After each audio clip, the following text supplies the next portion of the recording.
Gettysburg Seminary presents the Seminary Explores podcast. Conversations on faith, art, people, politics, theology, life, and more, with voices from around the corner and around the globe. Hello, everyone, and welcome to the podcast, Seminary Explores here at Gettysburg Seminary. I'm Kristen Largent, and I'm delighted to have with me another guest from Gettysburg College, Dr. Richard Russell, Associate Professor of Psychology. Welcome, Richard. Thank you. Well, I have to say, I'm the way I want the listeners to know, because I think this is such a great story. So, the way I had come across your work, of course, was there was a New York Times article. Was it about a month ago now? Something like that, yeah. That was talking about this phenomenon of super recognizers, and it was referencing a policeman actually in London, who has this capacity to, better than a computer, recognize faces, and the article was very interesting. I mean, we all know people who are on the other end of the scale who have a hard time recognizing faces, but here's somebody at the other end, again, even more than a computer. And I saw your name in Gettysburg College, and I thought, oh, isn't that great? And so we were in contact, and so I thought it'd be fun to just have a conversation kind of about your work. So we'll get to that. But first, I just would like to hear a little bit about how you got into psychology and how you got to this position and kind of developed your current areas of research. Well, in terms of psychology, I was really interested at the same time in the mind and our experience, and why is life? A lot of these sort of big questions that people in theology are certainly interested in, right? But I kind of was attracted to the sciences at the same time, and I think that's kind of where I landed. And initially in neuroscience when I was an undergraduate, and then kind of got progressively more interested in behavior and kind of the mind itself, if you will, rather than the brain per se. And now I'm going to stop you right there. That is an interesting distinction: the mind versus the brain. Yeah. What does that mean? Well, I mean, a lot of people would say that they are the same. Certainly in the neurosciences, they'd say that the mind is a product of the brain. And that may or may not be the case. It's kind of an area of active, not so much research, but debate, really. From my perspective, what I mean is something more methodological, that I just am more interested in thinking about how people behave or their inner experiences more than looking at the brain itself. And I'm interested in the brain to the extent that it might tell us something about our experiences, but less about it for its own sake, if you will. So how are you defining mind? This is such a big kind of philosophical topic. We're never going to get to anything else. What I'm really thinking about it just in terms of the experience of having an experience. Right? If you're right now, maybe someone's listening to this and hearing some voice and having their own thoughts, and that kind of inner process. To some extent, a conscious process, but not necessarily. And I guess when I say I kind of drifted more toward the mind and behavior, it's really less from a kind of a philosophical or an ideological perspective, and more just that's what I wanted to be spending my time doing. It's not really because of I wanted to plant a flag in a certain side of a theological or philosophical debate, but rather that's just what I wanted to be doing. What interested me, exactly. And so it was sort of a slow drift in that direction. I mean, a lot of, let's say what I teach at the college is effectively neuroscience, and I'm certainly interested in that, but that's kind of, in terms of my research, I'm really less interested in topics related to the brain and more interested in behavior.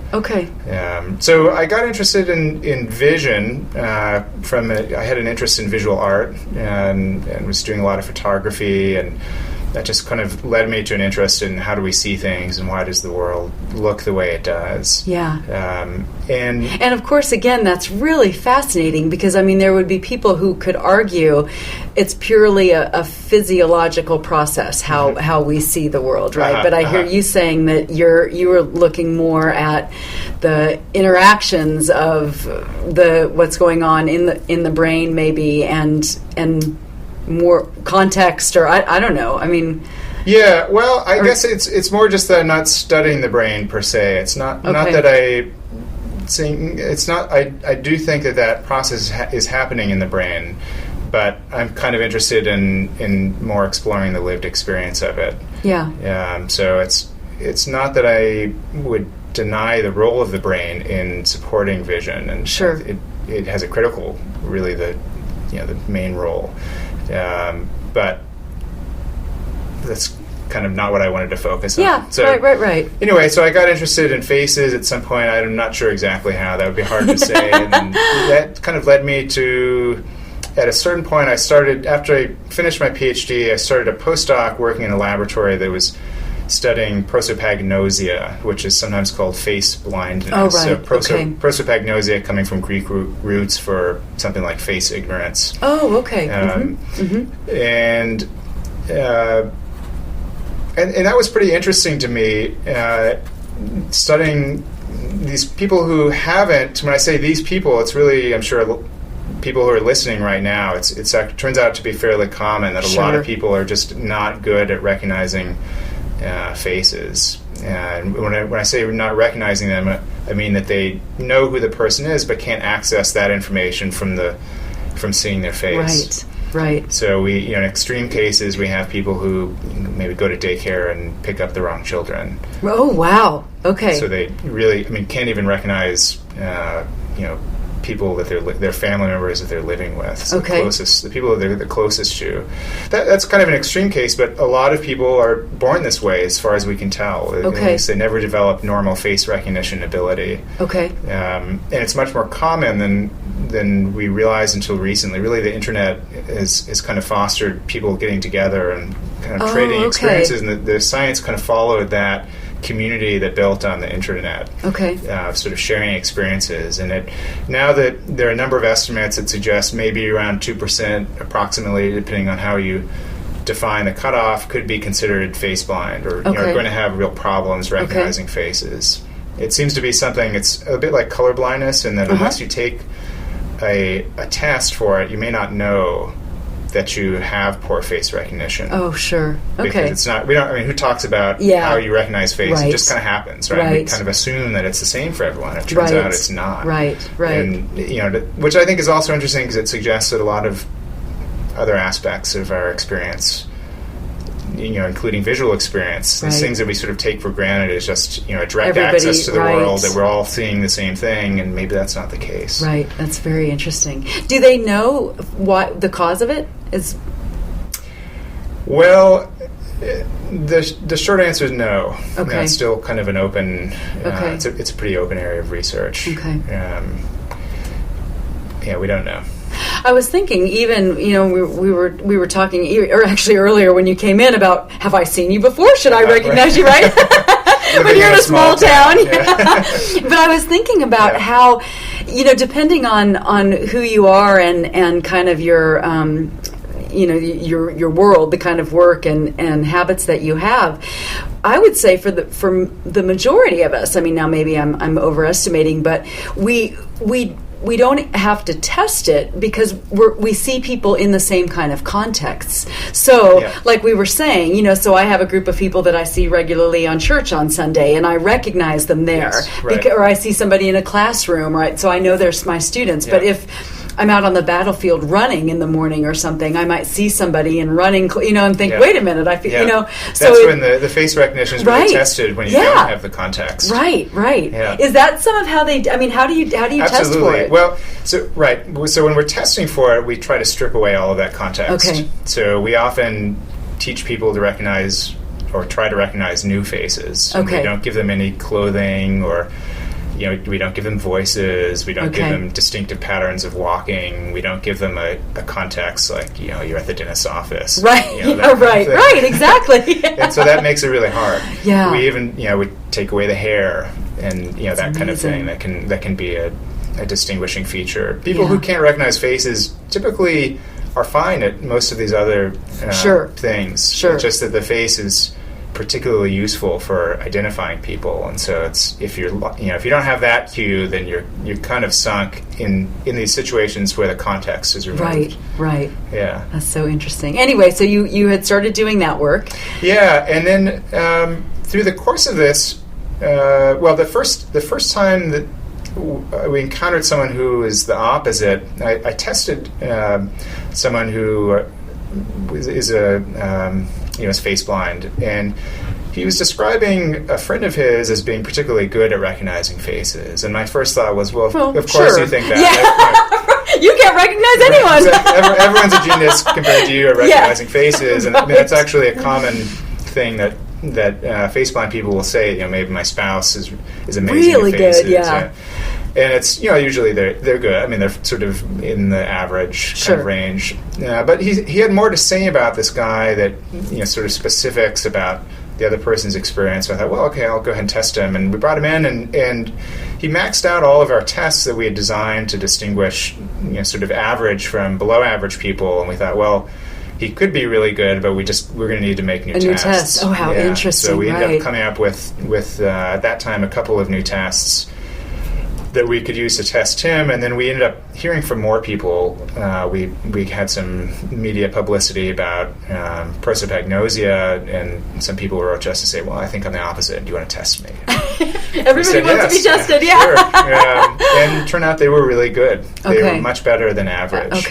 And their descriptions of their experiences also were consistent with that. They would describe things like being able to recognize people in TV or movies from a non-speaking role in an advertisement that they've been in. Oh, wow, something, right. Really kind of extreme situations like that. Yeah. Which was interesting because it's the opposite of what we hear from face-blind, prosopagnosic people, is that they often don't really like watching TV or movies because they can't keep the characters straight. Oh, I hadn't even thought about that. Sure. Yeah. Okay. Huh. And so, there were comments like that, or just that they would recognize people on the street that they'd, seen briefly 10 years ago in some different context with a totally different hairstyle, or things like that. These really kind of extreme situations. So there was both this high scoring on the tests and also the really different descriptions of their experiences of recognizing people that made us think, well, this is something real here. Yeah. So that was when we published our first paper on it. And you coined the term super recognizer, right? I did. Your team. That's right. Yeah. Isn't that great? Yeah, I love that. I mean, really, it hadn't been studied. People hadn't. It was. Yeah. It's interesting. It's hard to give a name to something. That's just fabulous. So. What a neat thing to sort of. I was wondering as you were talking about the kind of again these extremes and back to kind of the normalizing of experience. We just assume whatever we have is normal. I wonder if this is true for all of the senses. Like I think about people with smell and taste, and I know, right? We all they're quite extremes of that. And I think it's just. Well, it's funny you mention that. I'll have to give you some money later because I actually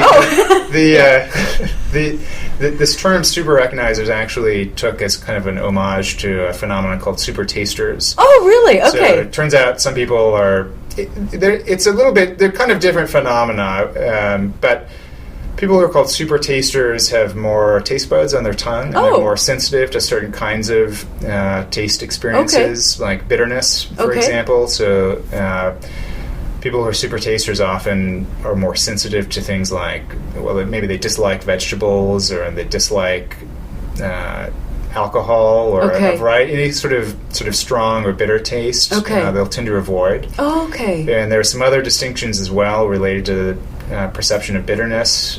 So some of the taste receptors for bitterness, certain people don't have. This is actually something I demonstrate in one of the classes I teach. Oh, okay. People can experience whether they taste this particular bitter taste. Oh, that's neat. I think probably there is this kind of variation in all the senses, as well as maybe non-sensory differences that would be interesting. Right. Yeah. Right. Yeah. Yeah. I think this in psychology, the study of human differences, it's something that maybe for several decades there's been a bit less of it outside of certain areas. So personality psychology, you've probably heard about different personality tests and so forth. Oh, yeah. And certainly with, let's say, psychological disorders, that would be an aspect of difference. But in terms of some of these, what we tend to think of as low-level or kind of basic aspects of our experience, it's kind of been assumed that we all see the world more or less the same, right? Or that we have the same style of thinking or that kind of thing. And, in the last maybe 10 years or so, there have been some cracks starting to appear in that notion. It seems as though there's actually more variation between us in terms of just these basic things like how the world looks to us than we realize. And it's not just color blindness or things like that, but there are even more subtle differences like our experience of faces. I mean, what a basic aspect of our experience of life is looking at other people that we know or don't know, and the face is such a rich source of information about who people are. Does this mean also that people who are face blind, is it just that they can't recognize who the person is, or they also don't recognize like facial cues that would indicate emotion and things? Right. As far as we can tell, they seem to be, at least typically they're fine at all of those other aspects of, information that we glean from the face, like just the recognition. What kind of emotional expression they have, or how old or young they are, the male or female, or that, these kinds of things that sort of place a person in terms of demographic groups. They can do those and so forth. Yeah.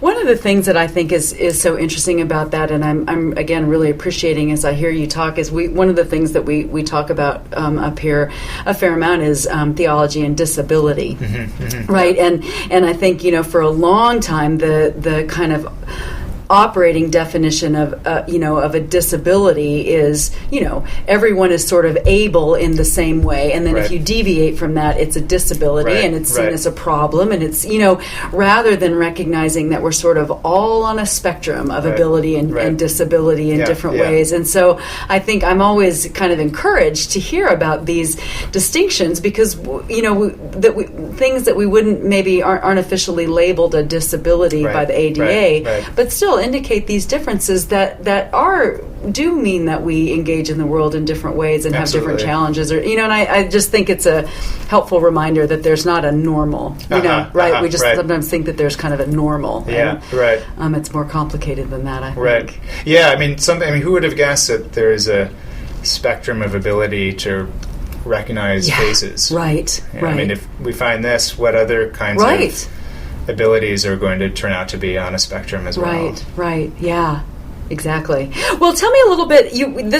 We had said again. We had talked, and this isn't exactly the work that you're doing now. You've kind of moved into another related area, sort of, or what? Tell me what your work is. So I'm now still working on how we perceive people from the face, but I'm looking at some of these other kinds of perceptions that we make about people, like how healthy do they look? Or is this a man or a woman, or are they older or younger, or that kind of thing? Because it turns out that there's really a lot. I mean, if you reflect on it, when you're looking at someone, you kind of not only do you perhaps know who they are if you've seen them before, but you have a lot of information about them. And I think that's part of why we.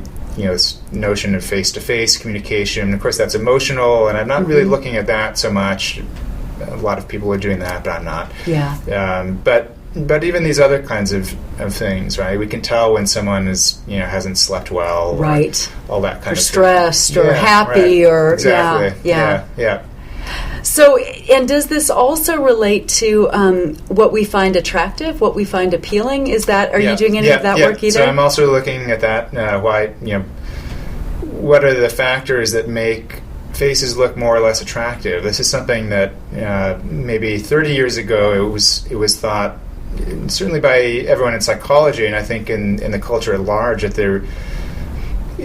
beauty was in the eye of the beholder, that we all had our own preferences, and I could study your preferences, but that would only tell me about you. It wouldn't tell me anything about me or the person down the street or anyone else, and that's really been we don't think that anymore because of a couple of lines of evidence. The main one being that there have been studies by anthropologists showing that if you take pictures of faces, different kinds of faces, different, let's say, demographic groups, different racial, ethnic groups, around to different cultural groups, and you ask them, who's attractive or who's more or less attractive, they have a fair amount of agreement with everyone. So your preferences would be similar to someone, not the same. Yeah, sure. But that there's a degree of similarity with, say, someone in Japan or someone in, a hunter-gatherer in the Amazon, or, sort of a real wide variety of people. And so it suggests that actually there is at least some degree of universal agreement about what makes faces more or less attractive. Yeah. And so that sort of led people to ask, well, what is it? Yeah. And there are some people who have a stake in that, right? Some people, yeah. There are some plastic surgeons, makeup companies, are interested in that question and would like to profit off of it, of course. And I think it's a really interesting question. That's such a. I mean, I think if we're honest with ourselves, all of us are interested, concerned with that to some degree. Maybe not want to be, but it's there, and I think that points to something interesting about. Yeah, I think so too. I mean, again, we also talk about here. I mean, this is. With it kind of there's three sort of classic attributes of God, the true, the good, and the beautiful, right? And so this whole category of kind of theological aesthetics. But I think we live in a culture today where I would have thought before, we just had this conversation, that we have a frankly, a fairly narrow appreciation, at least for women, and I'm sure it's true for men too, of what's beautiful. Tall, thin, blonde, a certain facial cheekbones, smile, whatever.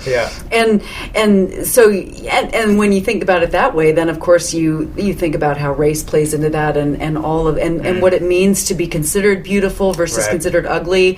I know that there have been studies, people who are deemed beautiful make more money. And so to think about how much of this is societal and is some of it genetic, or it's really it's pretty fascinating, I think. Yeah, those basic questions about the why, I think, is what you're to some extent getting at there, and a lot of that's still a bit up in the air, and we've done pretty good with establishing a set of empirical facts about agreement and what do we agree about and not agree about, or when do we agree or disagree. But the reason for those preferences is less clear. Okay, there are different ideas about it, and certainly the role of culture and society in shaping those preferences. Again, talking really just about visual preferences. So certainly, a deeper sense of beauty, or let's say a non-physical sense of beauty. I'm not even talking about that. I'm just talking about the superficial kind of beauty. Even that, though, there certainly is a role for culture and teaching for that. And that's a lot of the work now. That's something I'm interested in as well. In what aspects of beauty, or in what situations, do these sort of more universal factors play a role, and how are they shaped or guided by culture? Yeah. Well, in the little time we have left, what are some of the bigger questions, would you say, that you like? I had said before we had started, the kind of so what about the work that you're doing. What do you find really kind of engaging, challenging, fulfilling when you think about the broader ramifications of what you're doing? Yeah, well, I guess, if we're just thinking about the work with, say, the suprarecognizer and the prosopagnosics, I think being aware of this variety of difference is important. And it's important certainly for those of us who are, further away from the average, on this ability. It's often really gratifying just to be aware of of it, right? We're not crazy. A lot of, especially for people who are prosopagnosic, sometimes they really are made to think that there's something wrong with them or that they don't like people or something like that, and there's something that they just can't put their finger on that's a little off in how they interact with people. And it's really gratifying to learn that they have sort of a visual difference. I think in terms of the work on beauty, I mean, I'm very interested in makeup and other systems that we have for beautification. We put a lot of energy into this. It's something that we're doing. Yes, we do. We're all interested in it. Yeah. We're all interested in around the world in this. There are interesting differences and similarities in how people do this, and I think that this is an area where we're going to, in my lifetime, we're going to be able to see a growth in how we understand that I think important aspect of our lives, and so that's exciting to me to potentially be a part of that kind of growth of awareness. Well, are you? I don't want to say it as baldly as like pro or anti makeup, but when you think, I don't know if you're married, if you have children, or if you think about daughters, or what what do you think? What's healthy about using makeup, or not healthy, or do you think about it that way, or? Absolutely. This is a conversation I didn't think I'd be having with you, just so you know. I don't usually get asked that quite so directly or personally. I think maybe science journalism tends to be less interested in the personal, right? And so, but of course, it's interesting to me. I think, like a lot of men, I think that that's something that I had kind of a negative association with. You'll often ask men, how do you like makeup? And there's a sense of deception or something like that. There's sort of a lie. It combined with maybe some sense of a dislike for vanity, or feeling like we shouldn't be too concerned with our appearance, that kind of thing. I think the more that I've studied it, I like it more. I have much more of at this point, kind of a neutral feeling about it. Maybe because I spend a lot of time thinking about it, but I also don't wear it myself. So it's.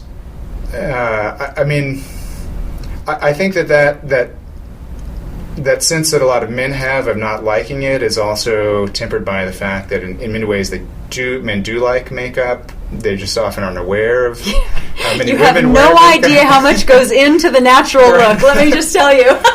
Yeah, exactly. Right. I'd love to. This is so funny. If this weren't radio, then I'd show a picture kind of illustrating this. Right. But, it's a lot of. I had a roommate when I was in grad school who had a girlfriend. And he was telling me once about things he liked about her, and one of them was that she didn't wear makeup. Of course, she actually did wear makeup, but it was, like you say, it was the natural look, and he wasn't aware of it. But she definitely wore makeup. And I think that's a real common. That's real common for a lot of men. So you're asking about my experience, and it's sort of as someone who is a man in our culture. I don't. It would be unusual for me to actually wear makeup. So it's sort of this kind of reaction to others, right? But it's not in other cultures, I imagine, for men. They would.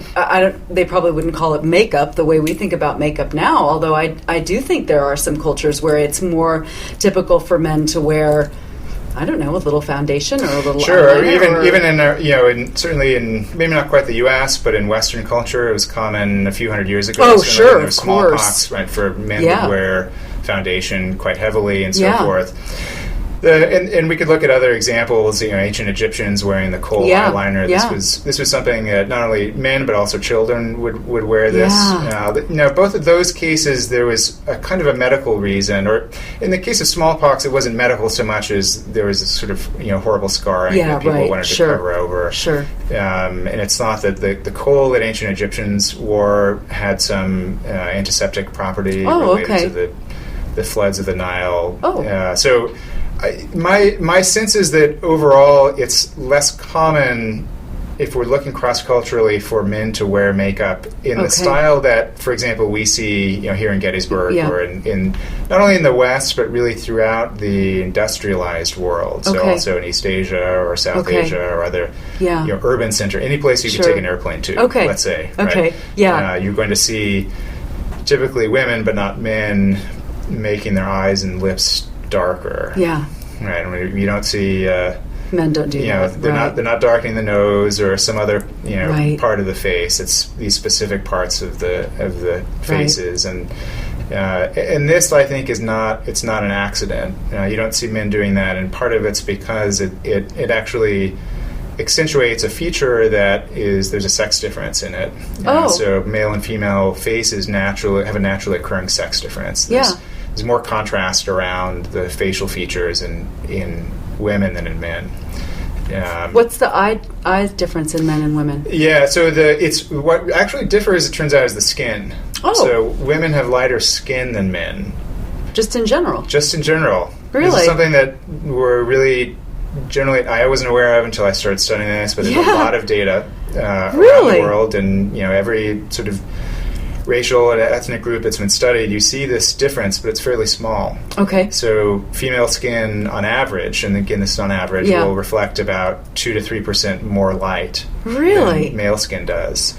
But it's a much smaller difference than, say, between different racial groups. It might be as much as 30%, if you're looking at darkness or light. Yeah. And so in the sort of modern world, when we think about skin color differences, we immediately think about race. Right, of course. Right? And we're really not even that aware of sex differences, but if we look at more racially homogeneous populations, then you find knowledge of the sex difference. So, for example, the English language expression, the fairer sex, to refer to women, now it has this sort of metaphorical quality. Right. It was originally just akin to calling women the lighter sex. Really? Huh. And so my thought is that this is because now there's so much more difference that's explained by race in terms of skin color than sex difference. So we're not consciously aware of the sex difference, but our perception, our brain is aware of it because we're used to looking at lots of faces, and it's not large enough to be consciously aware of. It turns out the eyes and the lips there's not much of a sex difference. And so this is why there's more contrast between the lips and the surrounding skin, or the eyes and the surrounding skin. And the way the visual system works, we kind of see the world in terms of contrast. So beginning at the level of our eye, our nervous system is kind of throwing away information about absolute luminance in favor of contrast information. Okay. This is the reason why you need those of us who are old enough to have done sort of manual photography, you need a light meter in order to get the exposure right, because our eye, it basically throws that information away. How interesting. Tell how much sort of light is reflecting off of a surface, but we can't tell how much contrast there is between adjacent regions, like between the eye and the surrounding skin. So what you're saying is inherently contrast is noticeable or even appealing, and so women then would that's right accentuate this contrast. Exactly. Okay. And so I think that's a part of why makeup is worn the way it is, that it's accentuating a naturally occurring sex difference. And it turns out, and we don't totally understand why, but these exaggerated sex differences are considered more attractive.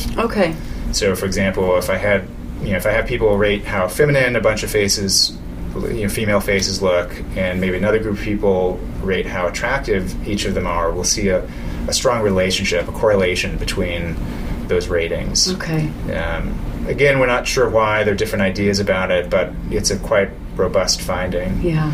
Well, it's very fascinating. I mean, again, we could have a long conversation because, of course, you're right. I mean, I think for many people, makeup is associated with vanity, and certainly in the church, right? I mean, you have some pious Christians who don't want to wear makeup, who feel like that's, again, it's the face painting, right? We use that in a negative sort of sense. And I think, when I think about women, my own experience, my friend's experience, I mean, for many of us, and I include myself in this category, I just find it a lot of fun, right? I love the color. I like to play with it. I think it's enjoyable. I paint my nails. I do all of it. I think it's great. It's kind of an aspect of your personality. Exactly. In a visual way.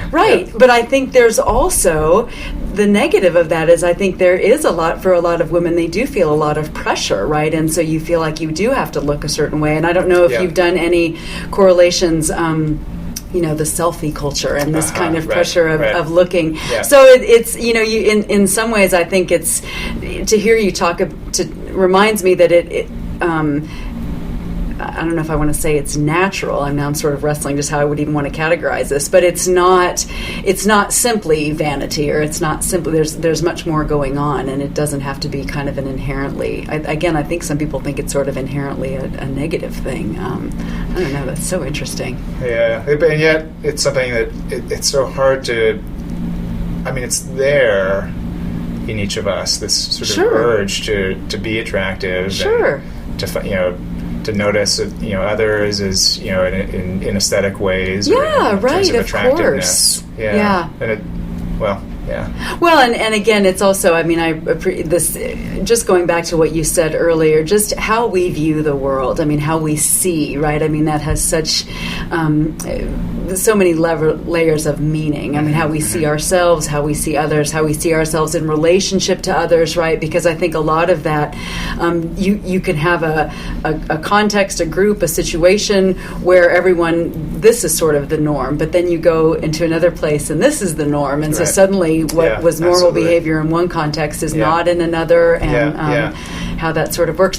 Do you find that that certain colors are more appealing than other colors? Is there, and does that correlate to anything natural or a sex difference or anything like that? In terms of say colors of lipstick, eyeshadow, that kind of thing. Yeah, I haven't. It's a question that really interests me, but I haven't actually done any research quite at that level of specificity.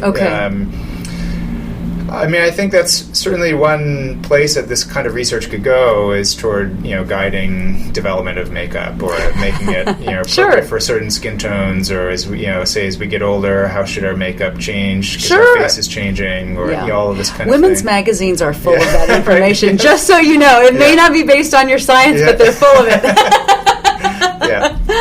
Yeah. Oh, how interesting. Well, this was just a great conversation, and again, it's what I didn't even tell you. I mean, my work is in systematic theology, which is kind of looking at how we think about God and ourselves and the world and all of that kind of together. And I always tease my students, because I always want to say the great thing about being a theologian is that absolutely everything is in your purview, right? And and I would not have thought it in terms of this conversation, but like you said, the way that we see ourselves and view difference in others and difference in ourselves, I mean, that really does matter, right? How what we think about as being normal and all of that, and so that's you've really given me a lot to think about, so that's it's a lot of fun. So Thanks. Well, I've enjoyed it too.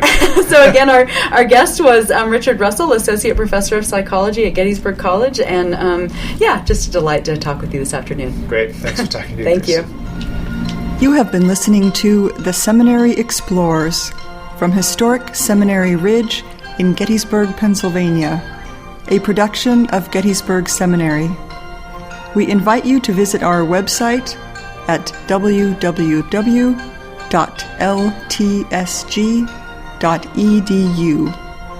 Opinions expressed on this program are not necessarily those of Gettysburg Seminary or the Evangelical Lutheran Church in America.